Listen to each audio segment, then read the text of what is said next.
हाँ जी दोस्तों, तो जो नेक्स्ट बहुत इंपॉर्टेंट टॉपिक मुझे लगता है चैप्टर 3 के अंदर वो है चेंज ऑफ रजिस्टर्ड ऑफिस।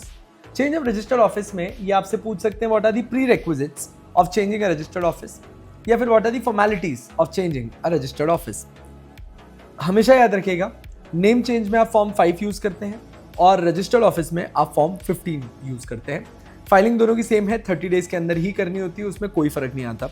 सो हमें क्या याद रखना है, एक चेकलिस्ट बहुत सिंपल है याद करना।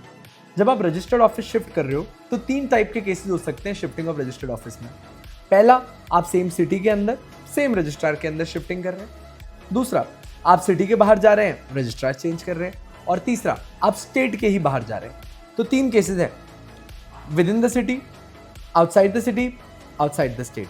अब देखो, जब आप कभी भी रजिस्टर्ड ऑफिस चेंज करें, पार्टनर का कंसेंट तो सब में ही लगता है।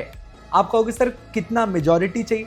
कंसेंट ऑफ ऑल पार्टनर्स लगेगा। बट नाउ क्वेश्चन उठता है कि क्या हमें इसके लिए क्रेडिटर्स का कंसेंट लगेगा? तो देखो, जब आप सिटी के अंदर हो या फिर आप जब स्टेट के अंदर हो, तब तक के लिए आपको क्रेडिटर्स का कंसेंट लेने की जरूरत नहीं है। बट जैसे आप स्टेट के बाहर जा रहे हैं तब आपको क्रेडिटर्स का कंसेंट लेना पड़ेगा। सर ये कंसेंट कैसे लेते हैं? पब्लिक नोटिस देकर। जिससे मुझे तीसरा प्री रिक्विजिट समझ में आता है कि आप लोगों को जब कभी भी पब्लिक नोटिस का क्वेश्चन आए तो विद इन द सिटी के लिए पब्लिक नोटिस नहीं दिया जाता। दूसरा, आउटसाइड द सिटी के लिए भी पब्लिक नोटिस नहीं दिया जाता, बट आउटसाइड द स्टेट के लिए आपको पब्लिक नोटिस देना पड़ता है। सर पब्लिक नोटिस कहां पर देना है? एक इंग्लिश, एक वर्नाक्युलर न्यूज़पेपर के अंदर।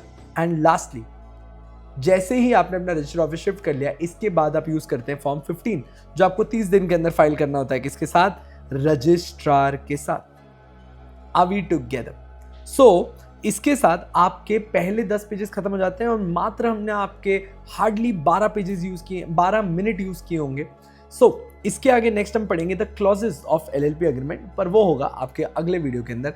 I hope you enjoyed this one. Scroll up to see the next.